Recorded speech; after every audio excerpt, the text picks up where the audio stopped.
6.5%, was it? Is that what the current odds are of the Stanley Cup? Well, and if you look at the round-by-round progression, the Stanley Cup favorite is the Vancouver Canucks. Like, what a time to be alive! Talking you through every goalie controversy, scoring slump, and draft lottery bust, this is the C4 Podcast on CanucksHockeyBlog.com. Here they are, the best starting lineup we could afford under the salary cap. Chris, Matt, Anna, and Adam.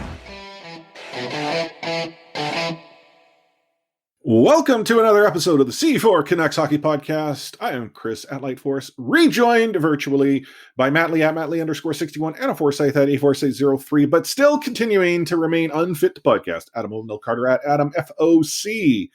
How was your week off where you left me all alone with two old guys to go down memory lane? So three old guys. Yes, true. But two other old guys. Two other old guys. Yeah, I mean, it was good. I mean, you did record it before the fact, so you'd got a week off as well. Sorry to give away secrets. You weren't supposed to say that. I was wanting to... I'm pretty sure you said that already. Myself. Did I? I don't know. Maybe. I'm old. But it was enjoyable. I listened to the episode. I didn't know who all the people you mentioned were. But it was just nice. It was a nice little reminisce. The funny thing is there... So I think it was Scott alluded to sort of like these unnamed players and personnel, which he then shared after we stopped recording, and it lines up. Like I was impressed. But the thing about this, like, Scott was talking about how he lived with Troy Gamble's family. And there are so many people that have these types of connections and then stay in touch and are in the know. I'm not saying that Mike's, sorry, I think I said Scott, but Mike is getting all his dirt from Troy Gamble. That's not the case. But like every so often in C4 Discord where, people are like, oh, how do you know this? Well, people know people. And if you've been in Vancouver long enough or around Canucks, at some point in time, you've hung out at a Starbucks with Dave Nonis, who was known to go into Starbucks in Ladner and Tawasin and just chat up with anyone who stopped by. I once had dinner next to Travis Green. It was during camp last year too. Did you strike up a conversation and ask him why he, plays, Louis Eriksson over? I eavesdropped the whole time. Yeah. But that should have been a C4 live show. Covertly adjust your phone. Live streamed the conversation. He wasn't being super discreet, I'm not gonna lie. In a town like Vancouver, I wouldn't have been speaking so openly like that. Right. And I think my last interaction with anyone of Canucks lore would be Captain Bo next door. Oh yeah. Dad Lee. That's a good feed. And it might be the one and only encounter I have with Captain Bo at this point. So wink, wink, nudge, nudge. But yeah, again, we're curious if any of you of our listeners have had those interactions. Mike Gillis used to be spotted around Yaletown all the time, just candidly talking on his phone. So if you happen to know who he was, I remember walking down Georgia Street and Willie Desjardins was walking the other way wearing California beach clothes, which was not what I would expect Willie to be dressed like. No, I remember... You think he went to sleep in his suits or something? Yes. They're real good suits. I did see Travis one other time, must have been first couple of weeks he moved into town at the Peony with his family, and he looked so much younger then. He does now? Yeah. Just that was when he looked peak Mark Ruffalo. Now he's just tired Mark Ruffalo. It's sad. That's what coaching the Canucks does to you. Topic for OTR, but the fact that we haven't got a Mark Ruffalo Hulk movie is kind of disappointing. Just saying. Maybe a lost on Anna, but Matt here, he knows what I'm talking about. Yeah, I'm not the biggest Hulk guy. And they've already done different Hulk movies, so I have no appetite to go to another Hulk movie, even with the Mark Ruffalo. No, but that's the problem for me, is that he hasn't got a standalone option. Like, there are those that suggest that Thor Ragnarok is it, but no, that wasn't it. Like, I'm sorry. We should probably talk about the Canucks, right? I mean, I think that's what this podcast is all about. Before we sort of give you a rundown as to what the show will be covering, I do want to give you a little bit of an update. We are starting to transition into our bi-weekly podcast episode cadence. And for those of you who are new to the show, what does that mean? Well, every off season, years ago, we used to just pull the plug because, like, really, what was there to talk about? And then last year, we started to record bi-weekly as opposed to just going away for a few months.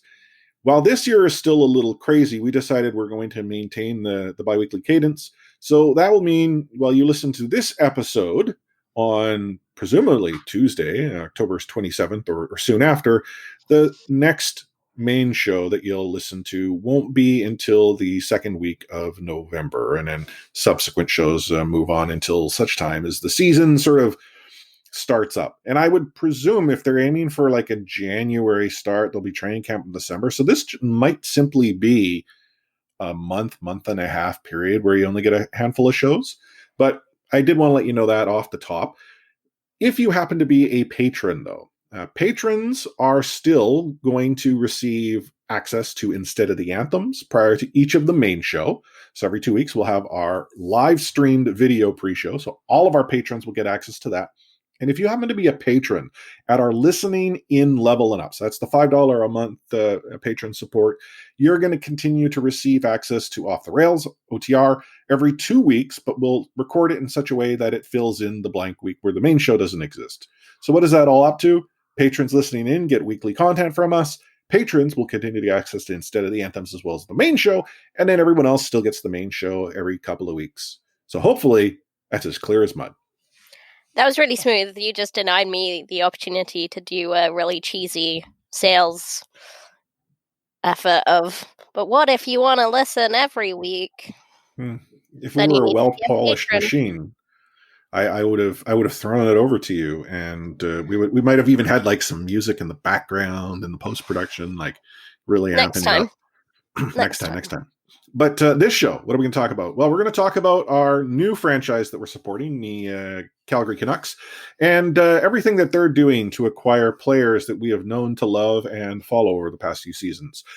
Recently, adding Jake, sorry, I could have added Jake, Josh Leivo to their lineup. But we'll also talk a little bit about everything else that's gone on in the world of free agency and the problem that may or may not be Mr. Jake Virtanen. Take a spin around the league, the possibility of a Canadian conference or Canadian division, being that as much as the NHL has tried to say it's not happening, they have problems when their GMs say it is. And I don't know, probably some grades, because Matt, he likes the grades. Well, I was going to say we got to also talk Adam Gaudette's contract as well. Oh, yes. It is. So that's all coming up here on the C4 Canucks Hockey Podcast that you're listening to on the Full Press Coverage Network and CanucksHockeyBlog.com. We really should just make the main show like the live stream show so people can see the faces and, hand gestures that Matt makes at Anna and I. Like he behaves himself for Instead of the Anthems, and then it all comes out when he knows he's not under the camera. I have no idea what you guys are talking about. Like I've been nothing but a model citizen throughout these 8 minutes and change that we've been recording now. If you knew what we had to put up with, you'd be amazed at how slick we sound. I'm testing your guys' ability to speak under such pressured circumstances. Is that an old game from the radio days? You would try I did used to do that every now and then. Keeps you loose. I could totally see Matt on the other side of the glass making faces at Dave Pratt.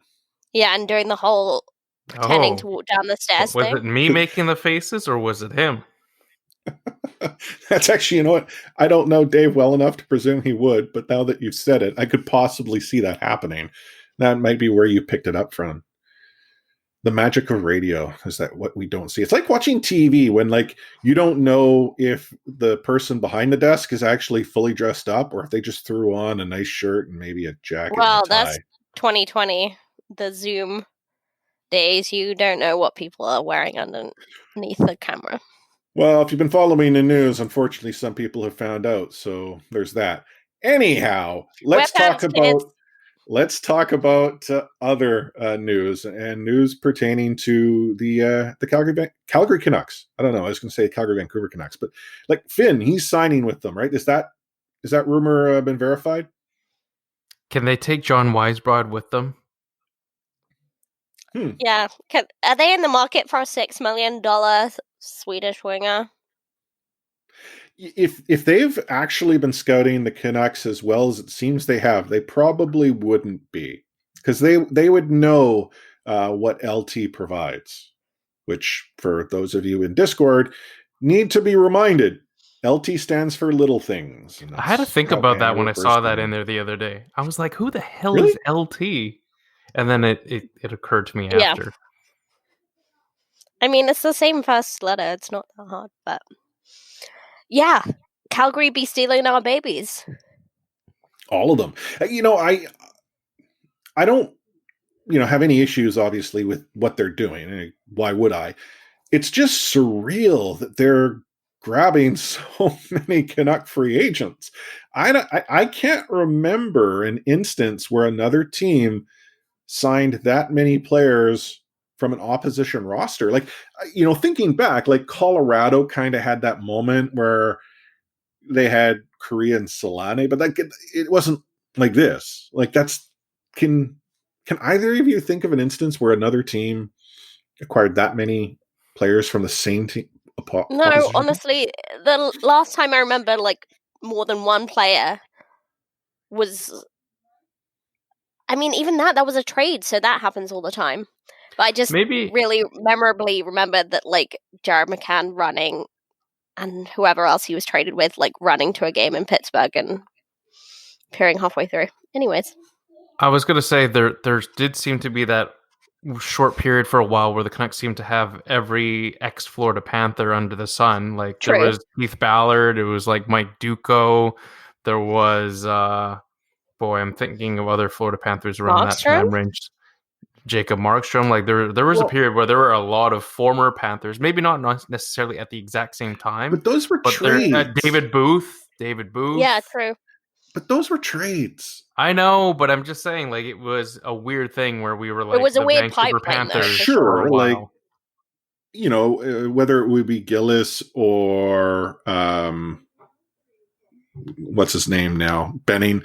Wow, that's the best mediocre podcast in the business for nothing. Well, this is what I'm gathering from Quinn Hughes' Instagram. It's Jim Benning's birthday. Quinn's at his party. Like, don't they know there's he just COVID? said happy birthday. Oh, what a wholesome kid! Wishing Jim happy birthday when next year or the year after he's going to take Jim to the cleaners. Wait, he's talking about Jim Hughes. Oh, but the pitch is Jim Benning. No, it's not. Isn't it Jim Hughes? Best mediocre Canucks podcast for real. Okay, I skimmed through it, but I was pretty sure it was Jim Benning. It's right there. I'm showing it to you on the screen. That's not showing me anything. No, your internet's crap. So it's not Jim Benning. Okay, then it's not Jim Benning's birthday. That's so weird they called his dad Jimbo. Anyway, I thought it was weird they called Jim Benning Jimbo. It's a picture with Jack Hughes in the picture. Why would Jim Benning be in a picture Hughes. with... Collusion. He was at the draft. So it could have been. Yeah. Anyway, it's not. That's the show, folks. Thanks for tuning in. We'll catch you again in 2 weeks' time. Sorry, let's go back to Calgary. And can I just say, is it weird that I'm most upset about Josh Leivo going? Well, I think... Okay. Not like the biggest loss. No, but I think the problem is that we're already sore with how Calgary has acquired the players they have out of the Vancouver Canucks ecosystem. But then to go and get Leivo for very reasonable money, like, was it 0.875 is what I think he's making? Like, he's less than $1 million. And, there's argument that's been going on in C4 Discord at Gate 16 chat about how, whether or not he returns from injury will determine whether that's good value. I understand the cap crunch the Canucks are in, But to me, less than $1 million on Josh Leivo is kind of like a safe bet, because if it doesn't work out and if his injury is there, like, that money isn't necessarily going to hurt you as much as other dollars will. But if it pans out and he becomes the player we think he can be, that's a steal. That's the type of deal that I would love the Canucks to experiment with. Yeah. Well, it's not a Leivo, but, like, you know what I mean? Like, that just makes better sense in my mind. Just to further your sort of comparison, you talked about like Leivo and Stecher. Like, I saw someone tweet about how you could have had Toffoli, Leivo, and Stecher all back for less than what Nate Schmidt is effectively making right now for the Vancouver Canucks. Yep. But I just want to qualify the comparison. Like, Nate Schmidt doesn't directly line up to those three players. Like, I know it's total apples and oranges, but you just look at it from a math perspective. The money combined is in the ballpark of what Nate Schmidt makes on a yearly basis. Yeah, I think that's the thing when you're tight on cap space and we really don't have many options. You feel like the top six does need someone that isn't in the roster right now. Sign someone cheap, take the risk on Josh Leivo, because if he is the player that he was last year before his injury, then we've just got a bargain for a year, and we bought ourselves some time while Louis comes off the books and Edler comes off the books. And the thing about this deal, though, and it's not so much maybe that Calgary's getting him, it's what he shares about his transition towards the Calgary Flames, is that he felt that communication wasn't all that good between him and the Vancouver Canucks. He did not feel much like a priority. And while the Canucks provided him allegedly a very similar offer to what the Flames provided, he felt better fit and, a better connection to Calgary. This has been an ongoing issue since prior to the start of free agency, where we've talked about it on this show. Is it possible that the Vancouver Canucks sort of allowing their own existing players to go into free agency with, we're not entirely sure how you're going to fit, we'll stay in touch, but then kind of look at the new hotness everywhere else now playing out, where we're seeing these players, go elsewhere. Like Markstrom, different story. Markstrom was going to get money and the Canucks could probably never give him what he was getting out of Calgary. But to see, the others go, Stecher going to Detroit, like Toffoli off to Montreal, in each one of these scenarios, the Canucks were allegedly having conversations until such time the player's like, well, I'm going to go look elsewhere. And that's not because money is an issue. It's not because term necessarily was an issue in each one of these circumstances. It seems to be the Canucks were just not prioritizing the right people. It's bad man management. It's really bad man management. And you have to think, with whatever Jim is good at, I think his strength lies elsewhere. It lies in scouting. It doesn't lie in contracts, and it doesn't lie in like PR, and it doesn't lie in just talking and communicating with his players, which is a shame. You do think not, but Trevor would have been really good at that. So, I mean, there are so many other issues tied in with that, but he would have. Yeah, I mean, just to further what Anne is sort of going along with, it at the end of the day, what has come down to, it does feel like there is a lack of people skills. And that's a very common sort of trait that you need to have in this business, because it is a very small business. And while Jim Benning has been very good at being about business, he's forgotten a very important part of the business, which is, again, loyalty and building relationships with his players. I don't think anyone was owed a contract from Jim Benning, but I feel like Jim Benning didn't do enough to leave the door open just a crack for these players. He didn't be honest or upfront. And this is, again, prefaced by pure speculation, but I feel like it did him a disservice by at least not being in constant communication with these players throughout this camp. Had he been checking in with Josh Leivo's camp every few days just to let him know what was up with them, we don't know. And I would like to think that he was, and that's still why Josh Leivo ended up leaving. I just don't think that throughout Chris Tanev and Jacob Markstrom, Josh Leivo, none of these guys were treated like priorities. They didn't feel like priorities, and Jim Benning should have at least gave them that open ended conversation just so they can keep touching base. And it just felt like he didn't do that.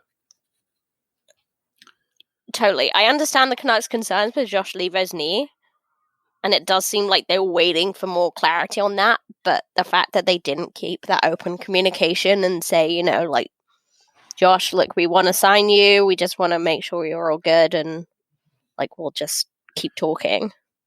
Well, the thing about the knee, and this is, again, for me, I'm curious, Calgary had him essentially receive a medical before they gave him this deal. So the Vancouver Canucks have all the data and didn't really show enough interest or love or whatever it might be. Calgary had to go through all this additional work that, makes good business sense. You don't want to obviously give him a contract without ensuring he's capable of at least trying to play, and outright playing, and still showed him opportunity greater than what Vancouver gave. Like, I'm not trying to suggest that Jim Benning did not have a plan, because this has come up as well in C4 Discord. We've seen it in Canucks Social. There's no plan. Well, no, there's totally a plan. I won't claim to suggest I know what it is necessarily. I won't claim to suggest I would like what it is if I happen to know. But I'm kind of wondering, did this plan ever get articulated to the players who were about to go into free agency? Like, hey, here's what our plan happens to be. This is what we would like. We want you back. We just need to go and we need to make these things fit here. And here's the process that we're going through. Maybe that was provided to players, and the players just like, it doesn't include me at a high enough priority, I'm out. I'm maybe at wit's end.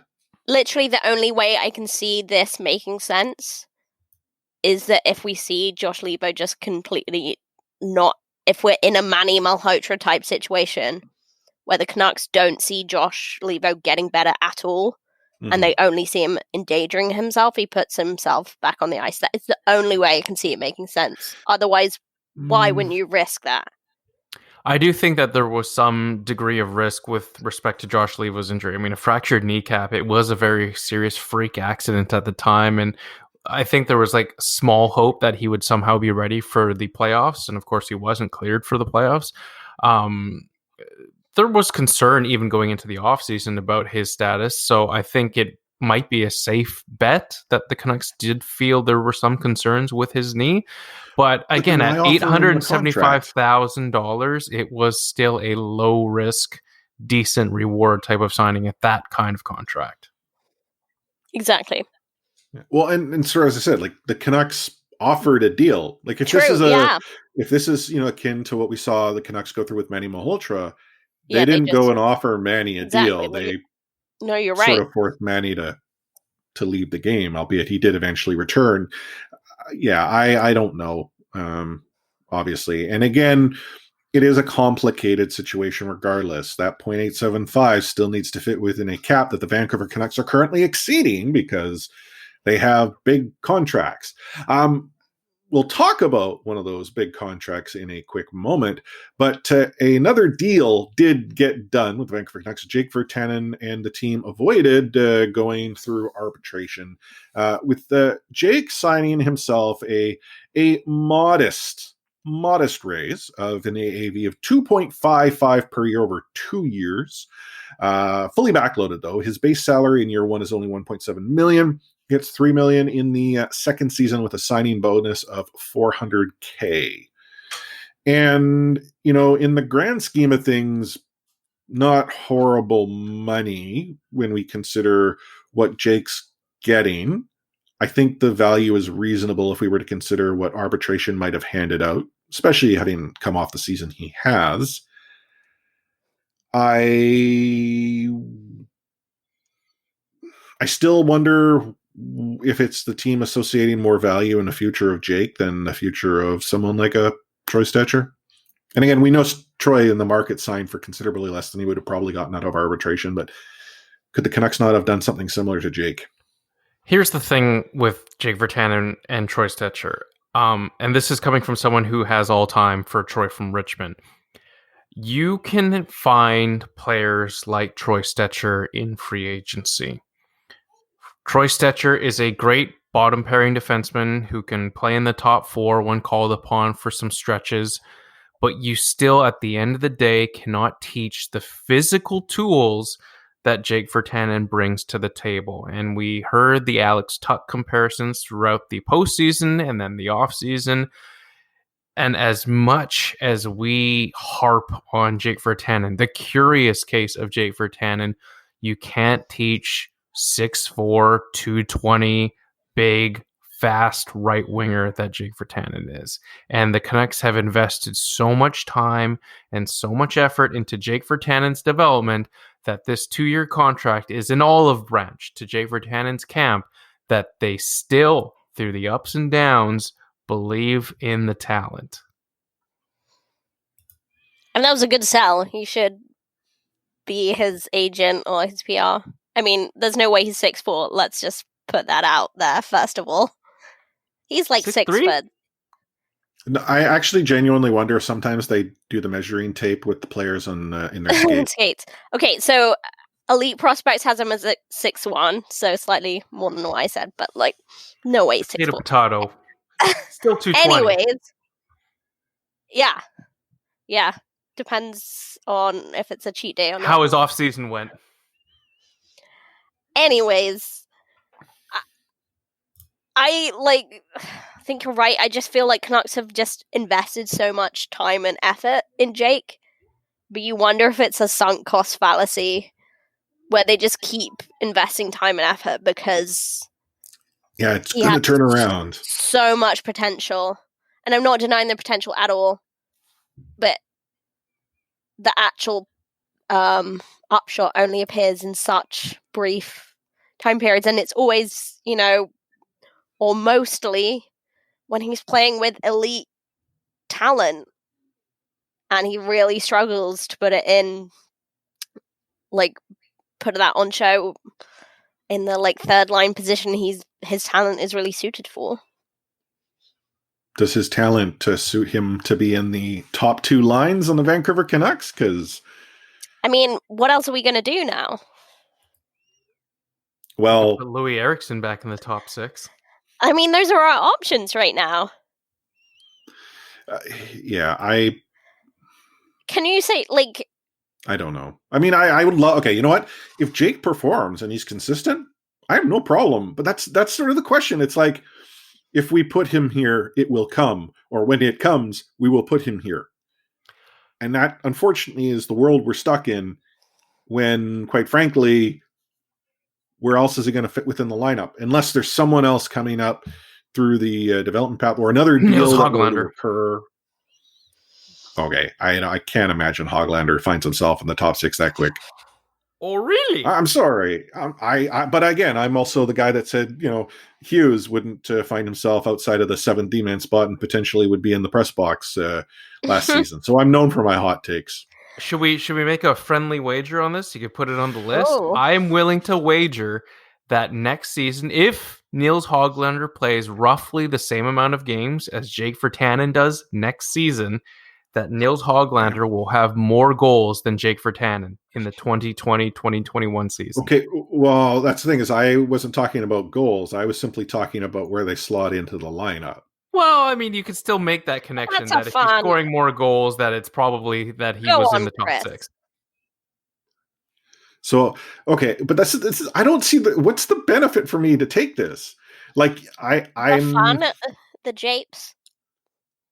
Fine, whatever. Sure, put me on the list. Anders, throw that on the list. I say Jake. Matt says Hogs. Anna just rejoices that Matt and I have a bet. Yeah. Either way, Anna's winning. Yeah. Apparently. Sorry, going back to Jake Virtanen, though, my honest opinion, or at least belief in this, is the more we've seen this offseason, the more we've seen that the Canucks are just fine to let players leave, and they are fine to keep players like Brandon Sutter on the payroll and keep Louis Eriksson on the payroll. And it just seems more and more, and we can talk about this later, that the Canucks are willing to throw away the 2020-2021 season, if you will, and sort of start 2021-22 with a fresh slate. And that could include, as part of its plan, having Jake Virtanen in their top 6 by virtue of him being one of the top 2 best right wingers left on the roster. So reasonably, you could see a scenario where Jake Virtanen is getting consistent top 6 ice time next season.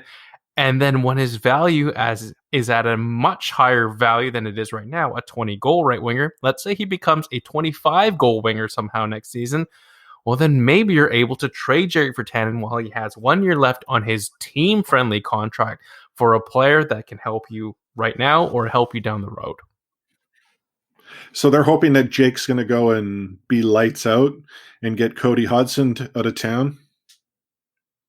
Because that's what the Canucks did with Cody Hodgson. Let's just hope we're not getting Zach Kassian. Well, no, but that's what they did with Cody, right? They deployed him in the... And it's a tried and true tactic, is it not? Yeah, no, actually, you suggesting that starts to line up to me. Again, I still want Jake to be a Vancouver Canuck, the power forward, consistent to play, smart with the puck. Like you see these glimpses, and you're like, why can't that be all the time? And you know what? They can have that too if that's what he becomes. If he becomes a player that can be a top 6 power forward on a consistent basis, then maybe they just keep Jake Virtanen, to be honest with you, and maybe they might try to find a way to trade Nils Höglander for an even better player right now. Like, this is a low-risk move for the Canucks that's not costing them term. It's not costing them money. They can sort of see where they're at for sure on Jake Virtanen and then make that decision later about whether or not to trade him when his value still remains high or to keep him when his value is high. I mean, I love the positive take. I hope... Or we can play Louis Eriksson for 20 minutes a night. Yeah. Little things. He does all the little things right. Speaking of... Oh, Anna, you were going to... just... Like a month ago, we were talking about whether Tyler Toffoli plays on the first line or the second line. Now we're filling out our top 6 with Jake Virtanen or little things, and it just makes me sad. It's just, I get, with all the uncertainty for next year, like, I get the kind of move to just see where we go and use it as development season. But then, what, you're going to try and bring in more talent when you've got to re-sign Quinn and PD, like, to big deals? It's just an odd tactic, long-term, I think. Speaking of odd tactics, the arbitration process afforded the Vancouver Canucks an opportunity. They got an additional buyout window that they were able to exercise should they wish to do so. There was some thought that the Vancouver Canucks might use that window to give themselves some flexibility with the salary cap by buying out Brandon Sutter. Now, if anyone was curious, if the Vancouver Canucks were to exercise that window and buy out Brandon Sutter, they would have actually saved $2.33 million this season, costing them only $1.166 next year. That type of flexibility is flexibility the Vancouver Canucks could afford. The cost, however, is obviously the money out of the owner's pocket to pay for, this much longer. Let me read you Benning's quote on exercising the narrow buyout option and not doing it. We have to be careful that we take everything into consideration before we start buying people out. He, speaking of Sutter, kills penalties and plays a matchup role, and losing him would be a big void in the room. So the Vancouver Canucks did not use that buyout window. Now, I'm not suggesting they go out and simply buy players out for the sake of it. Louis Eriksson has a buyout-proof contract. I think the Canucks would have saved like some pennies, so that didn't make sense. And yeah, okay, you know what? There are some tangibles that Sutter provides that we saw during the playoffs that we hadn't really seen consistently throughout his Canucks career. But we're going to be paying him $4.5 million to do those things, and someone like Josh Leivo goes to Calgary for $0.875. Boy, I can't wait till Brandon Sutter walks as a free agent after this season and signs with the Calgary Flames. Close to home. Yeah, I was going to say. He's from Red Deer, isn't he? Yes. Mm-hmm. Grew up on the Sutter farm. Yeah. I mean, okay, it's not the most upsetting part of the offseason, that's for sure. No, but does it feel like a missed opportunity? It does a little. No, it doesn't.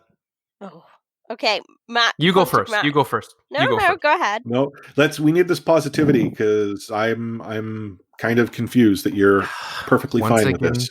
As the most positive person in this chat, I have to defend my honor.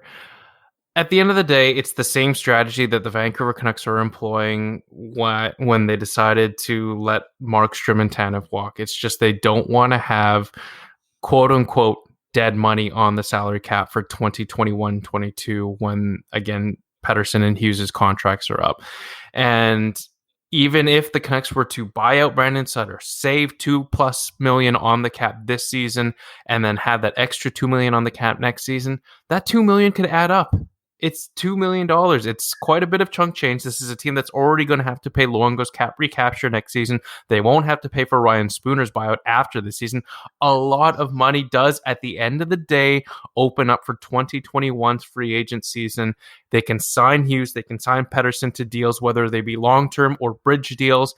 And they might still have some money left over to make an impact signing in free agency as well when they're really ready to compete. See, I just call the question, like, the Spooner money comes off the moment the Sutter money shows up, and the Sutter money's there only for 1 year. Arguably, the Vancouver Canucks are still hamstrung with the Luongo recapture next season, which they can't do anything about. I will concede that, yes, $2 million-ish is nice to have when you have to go and deal with the contracts that are coming up. I agree. I still, however, feel that added flexibility now allows you to do other things leading into that. They're stuck on a cap that they have not found an opportunity to solve. Just to add to my argument as well, if you subscribe to the throwaway season for 2020 theory, again, it makes even more sense for them not to buy out Brandon How Sutter. is that positive that this next season's a throwaway season? I'm not saying it's not going to happen. I think that, you're right. There are some signs that are pointing us to the Vancouver Canucks using this as a developmental year. I mean, it's a crazy season. That's not positive. That sounds like Team Tank in my mind. And let me tell you, it's a little bit of Team Tank, but here's the thing.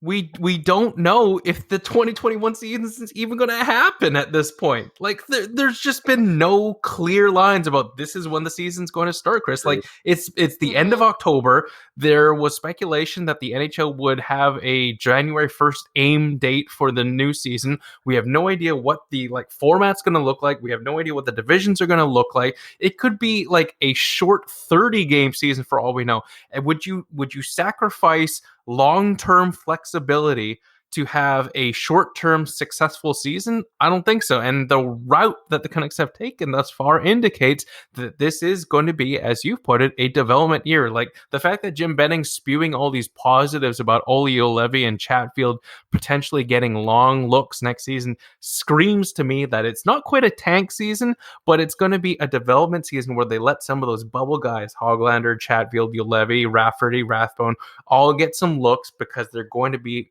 fixtures on this team for 2021. Anna? I will say, Matt does have a point. I will concede that. Of course I do. I guess we should just not be surprised, because buying out Brandon Sutter would just require imaginative, finagling of contracts. And Jim ain't about that. Signing Josh Leivo, taking that risk, that small risk with a potential high reward, that would be imaginative. Adam Gaudet's contract, as I'm sure we'll get onto, pushing hard that advantage of Adam Gaudet having nowhere to go and signing him for more than 1 year at a cheap value, that would have been imaginative. So the only positive thing I would say also is that Canucks might be getting a reputation for signing really stupid contracts. Well, they have. At least from us, the best mediocre Canucks podcast out there. And it's not the most, it doesn't show the greatest amount of integrity. The way that Louis is being sidelined now.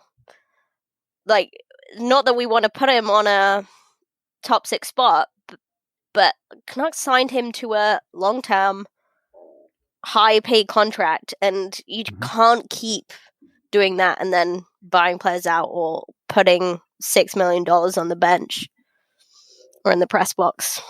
Yeah. Well, hold that thought, because we're going to take a short break, let you fire up your own imaginations. You're listening to the C4 Canucks Hockey Podcast on the Full Press Coverage Network in CanucksHockeyBlog.com.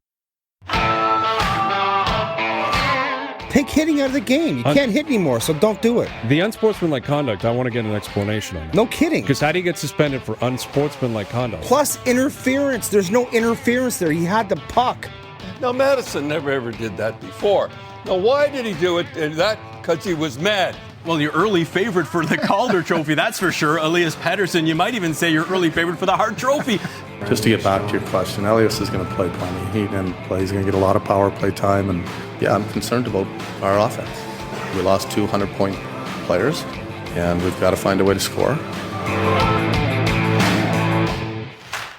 Speaking of Adam Gaudette, he re-signed for 1 year at just under $1 million. He's $950,000. Now, he was a black hole restricted free agent. He had absolutely no leverage. The only thing that Adam Gaudette could have done to attempt to get value out of the Canucks that he felt he wasn't receiving was to sit out, which I don't believe helps Adam Gaudette.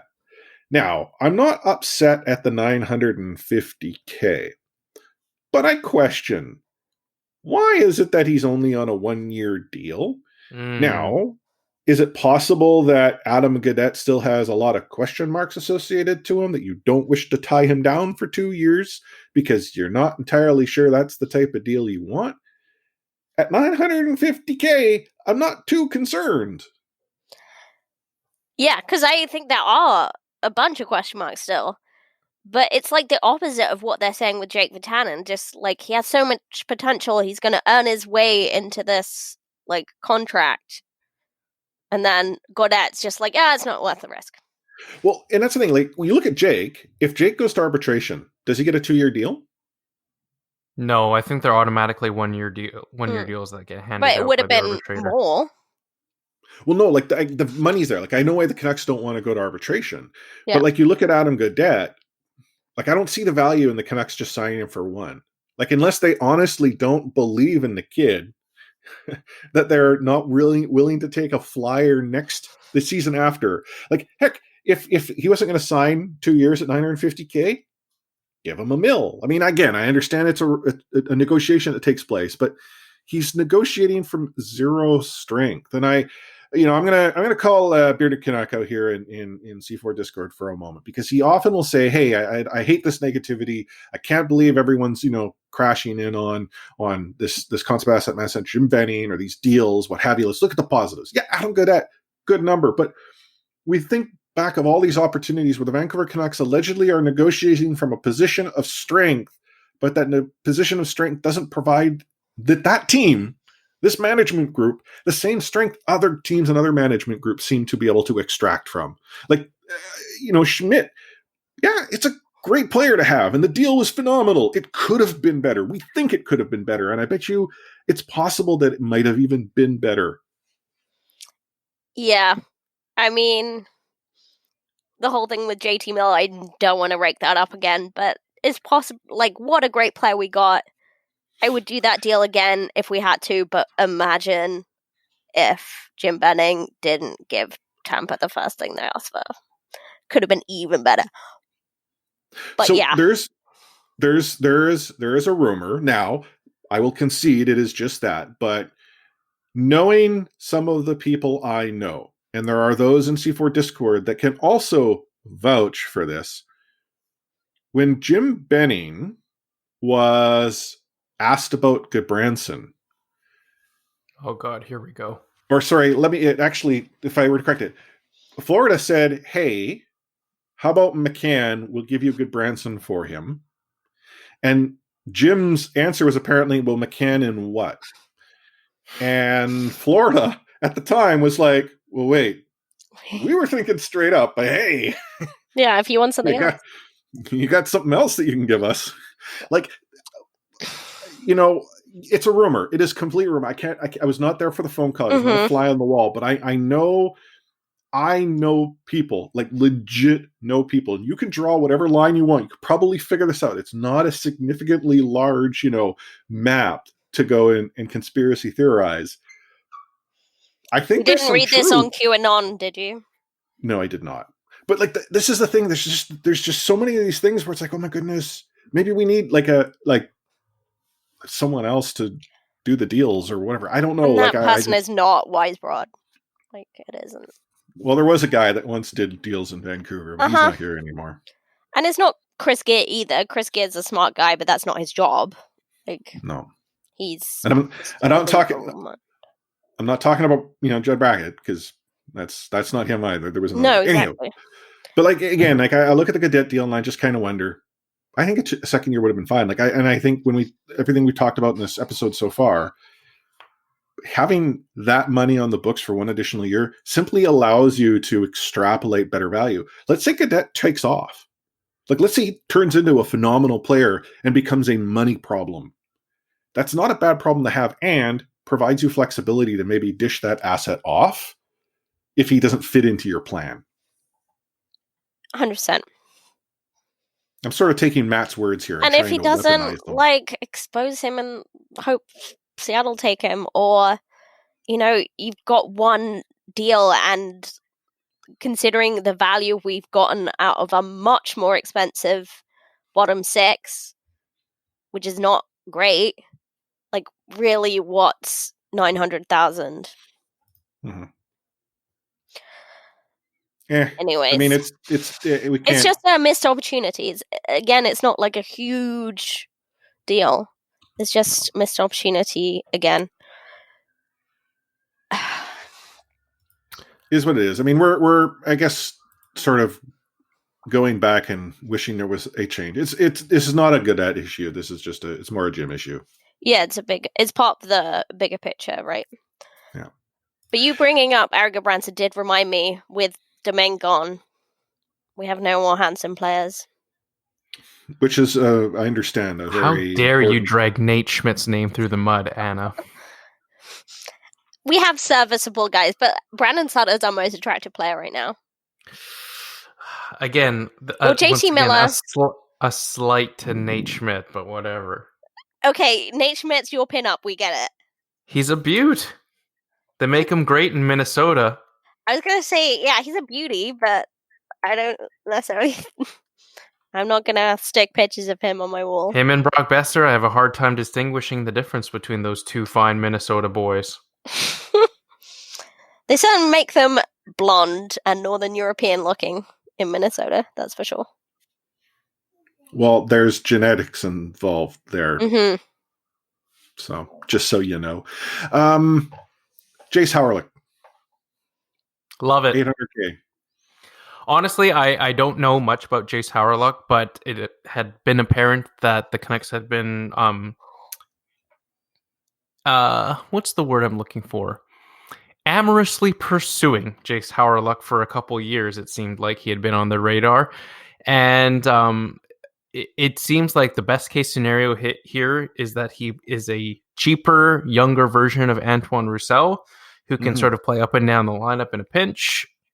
It's a low-risk move that probably you like a little bit more than having Josh Leivo back at the same kind of price. And it's a two-way contract. Yeah. As soon as the Hawryluk deal happened, it was when I felt like we were definitely going to lose Josh Leivo at that point, by the way. I do think it's a low-risk deal. Love the money, love the two-way element. Really, who knows with the career that Hawryluk has had, whether it will work out. But yeah, low risk. Why not take a flyer? But yes, I would still rather have Josh Leivo back. In addition, yes. It makes them a deeper lineup, but there's only so many spots that are going around once you've signed Jayce Hawryluk. Possibly, though, of course, him being on a two-way contract. Mm-hmm. If we go to the other side of the ice, you got big Zack MacEwen coming back at $825 per for 2 years. Matt's currently pumping his arm. I was going to say second liner Zack MacEwen. apparently. Okay, there's a greater chance that he's a second liner over Niels Höglander. Well, yeah, okay. Well, I'm just saying. I'll bet he'll play second line minutes at some point this year, but yeah, great. Like, I'm glad he's back. Great personality, great work ethic, good value.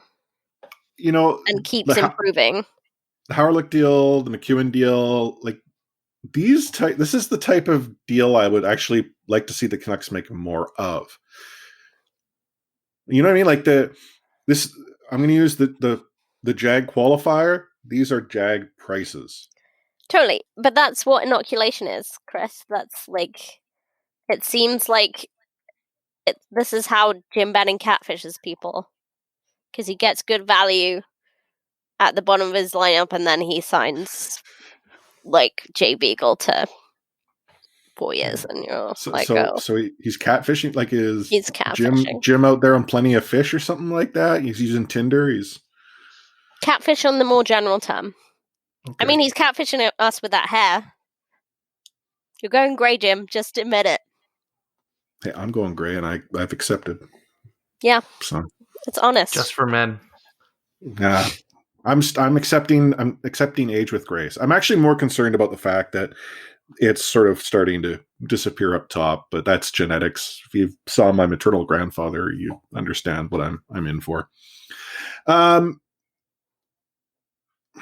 Do we really need to grade Jim's moves? I'm looking at the rundown, and I'm kind of thinking. I put that in there for Matt because he loves grades. We don't need to do grades, but let me ask you guys this pointed question. What has been Jim Benning's best offseason move thus far this season? Not signing Markstrom to the money he got. Okay. Not doing stupid stuff to get OEL. Yeah, I'm going to say his best move was his non-move with drawing the line in the sand over OEL. Mm-hmm. Okay, so if you had to boil it down to an actual move he made, though, what has been the best move he's made? Because I think we can all agree that his best move was the move he didn't make, whether it be OEL or Markstrom or even Tanev to an extent. But what was the best actual move he made this offseason? Oh, I mean, maybe Nate Schmidt, because the trade was very good, but that's the thing is, like, I think other teams could have made that deal, and I was going to say Holtby, but and again, you might throw that back. Well, other teams could have made that deal too. The Holtby deal is structured in such a way that it's good for the Vancouver Canucks. It provides them a reliable goaltender who has proven that he can stop pucks thrown at him. Yes, he's coming off a statistically not good year, but if you look at his save percentage, he was being thrown to the wolves probably more often than Markstrom was. So if the Vancouver Canucks can figure that part out, I think he's in a good spot. And his deal is designed to potentially allow him to be up for choice when the Kraken get an opportunity. So I like that. I just feel the reason I don't give him on Schmidt, I think he could have done better. I mean, I think you're right. And I'm not going to lie, I forgot about Holtby. And I will actually back you and say Holtby, because the only other reason, above and beyond what you said, is Holtby wanted to come here. And the reason he wanted to come here is because of the team and the way they play. So that is another check mark for Jim Benning. He's a good dude. Yeah. So on the Nate Schmidt move, and I promise we'll move to the next segment shortly here, but is there let's ask you this, a confidence vote. How confident are you that we will look back on the Nate Schmidt deal a year from now similarly to how we look back on the JT Miller trade now? At the time, you were like, okay, the Canucks got a top 6 winger. The price to pay was probably a little more expensive than we wanted. You know, we're saying the same things about the Nate Schmidt deal that we were saying at the time the JT Miller trade was consummated. So how confident are you that we'll look back on the Nate Schmidt deal again a year from now the same way we're looking at the JT Miller trade now? Well, okay, can I maybe qualify this a bit. Are we talking about the performance of the player, or are we talking about the deal itself? Because I still feel like, okay, because like I look at the Miller deal, I'm like, I don't know if I would have pulled the trigger on that. I understand it's paid out for the Vancouver Canucks, but that was still a very steep price to pay. And that's not suggesting the market didn't dictate that. It totally did. That wasn't completely on Gem. If Schmidt pans out, and this is I think the problem is if we're looking at the merits of the deal itself, how is this not a good deal? If he simply performs to the position that he is going to be placed in with the Vancouver Canucks, and it costs them a 3rd-round draft pick to do, that in a vacuum is a phenomenal deal. I know there's been debates about vacuums in C4 Discord. I'm more of a Hoover guy. Dyson here. I've got 2 Dysons, speaking of that. 3rd-round draft pick for Nate Schmidt. Do that every day of the week, probably twice on Saturday. But where the Golden Knights were and what the Canucks kind of needed, I kind of wonder if there might not have been the opportunity to get some help.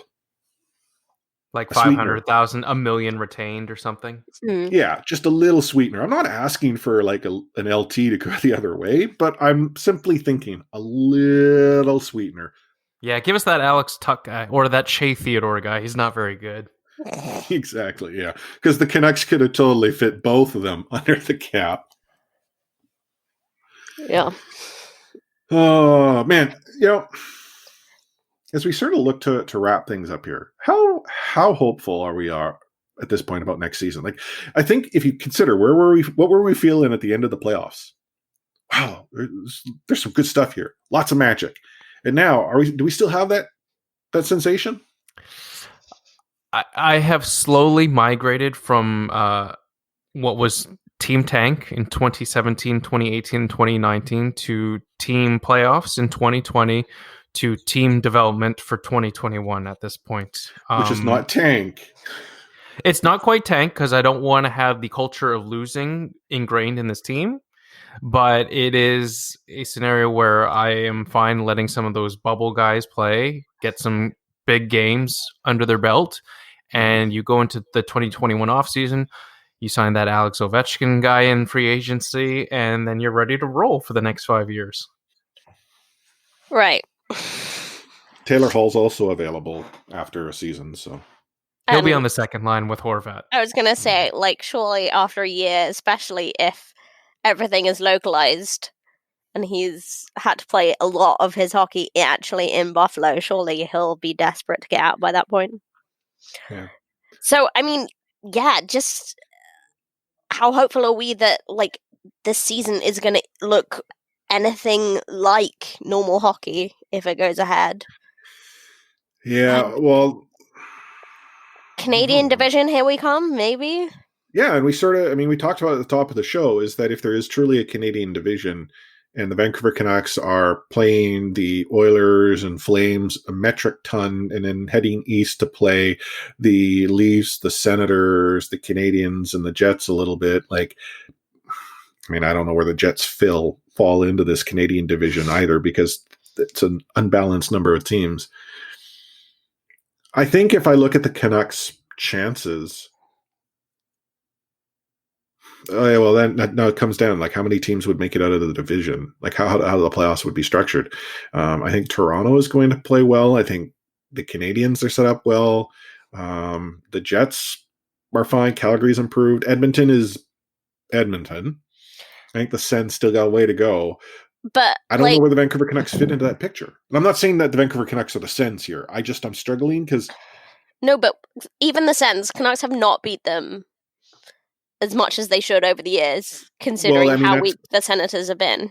Sure, but like I don't thinking things through here. Is Holtby an adequate replacement for a Markstrom? Is that a wash of a trade? No. As good as Holtby might be, he's not what Jacob Markstrom was to the Vancouver Canucks. Is the blue line as strong? I would argue that having Schmidt in place kind of helps. Like I'm still a little bit unsold on the stretcher, but maybe like that part, I would say the blue line is okay, and Quinn's hopefully going to grow. I would say the blue line isn't okay, but it's not like fundamentally or like massively worse than last season. No, but that's The goalies will still be there. very busy. Top lines, I've got some doubts because there's holes that we need to see who's going to fill them. Like who comes out of camp or whatever preseason or whatever it would be. Like is Niels Hoglander going to show up and suddenly become as exciting of a player as Pavel Bure was in his first season with the Vancouver Canucks? Like I think for me, there are too many question marks to truly say I'm hopeful. I'm not suggesting I'm not hopeful. I just have more question marks now than I did at the end of this past season. Which is not where I would have thought we would have been at this point. It's totally easy to say this by saying like the cap be damned and stuff like that, but had the Canucks found a way to bring Tyler Toffoli back under their umbrella while acquiring Nate Schmidt, we'd be having a completely different conversation. The defense, in my mind, has improved to offset the potential loss of Markstrom in between the pipes. Like it's it is a clear downgrade from Markstrom to Holtby, but goaltending as a whole should still be roughly around the same. And then with an improved defense, like I'm a believer in Nate Schmidt over being an upgrade over Chris Tanev, but like it's a huge hole when you take Tyler Toffoli out of the top six, because now the focus goes back on the Vancouver Canucks being a one-line team. Yeah, 100%. You're so summed it up really well there, because not only have we lost Tyler Toffoli, because I think if we had Josh Leivo, we'd be like, oh, I'm nervous about this. We don't know how he's going to play, but he has top six potential. He's not as good a player as Toffoli, but if he hits and great. But we don't even have that. So we're just even more unsure. And Demko's a huge question mark as well. And he has so much potential. But his job's not getting easier next year. If the Canucks do not prescribe to the throwaway season mentality, it means, in my mind, that they're banking very, very heavily on Niels Hoglander becoming a good player sooner rather than later, in my mind. Because I think they kind of know what they have in Jake Virtanen, and we talked about Jake Virtanen at length, a bubble 20-goal scorer, but we've kind of already seen flashes of what Jake Virtanen will be. What we don't know is the unknown in Niels Hoglander, and he's having a great start in the Swedish Hockey League right now. He's doing great, and as soon as he's ready to come over onto NHL ice, I think that the Canucks are really going to give him a long, long look in that top six right off the hop. Well, only time will tell, and that time might be a matter of weeks, months, or potentially a year. At this point, we have absolutely no clue. One thing we do have a clue of, though, is this is the end of the show. We have given you a solid hour-ish of content where we made something appear on the list because Matt wanted it to be there. Before we hit record, Anna nearly spit all her water out onto her computer because Matt told her a funny, which is actually quite rare to happen. Yeah, I mean, I've known Matt for quite a while, and he finally made me laugh, so... We had a wicked solid Instead of the Anthems pre-show for all of our patrons, where we got to talk about candy. So again, in the last week of OTR that our patrons listening in got to listen to, we were talking about food, and that conversation found its way to the C4 Discord. So, patrons, you'll notice there's a theme. It won't always be about food. But, here we are. We're wrapping up our show, as you're listening to on Full Press Coverage Network and CanucksHockeyBlog.com. And I'm curious what final words of wisdom you all have. So I'm going to go to Anna first. Anna, what kind of words of wisdom? Yeah, going to me because Matt wandered off briefly. I think we lost his attention. He's back now, though. Yeah, I don't want to get too down in the dumps. As we said, there's a lot of unknowns, so who knows? Maybe some of those unknowns will work out in our favor. Just be curious to see what happens, particularly about how the league is going to be structured and scheduling, and how that can possibly work. Still think January 1st might be quite optimistic. But we'll see. Matt, or otherwise known as Roman Oxiuta today. Former Canuck great, Roman Oxiuta to you. I feel like if I could preach a little bit of advice to Canuck fans that are listening on the show or whatever, it's to preach just a little bit of patience. I know it's easy to get frustrated that the Canucks have lost Jacob Markstrom, that they lost Chris Tanev, that they lost Louis Domingue, and now Josh Leivo, all to the Calgary Flames, that they lost Toffoli to Montreal.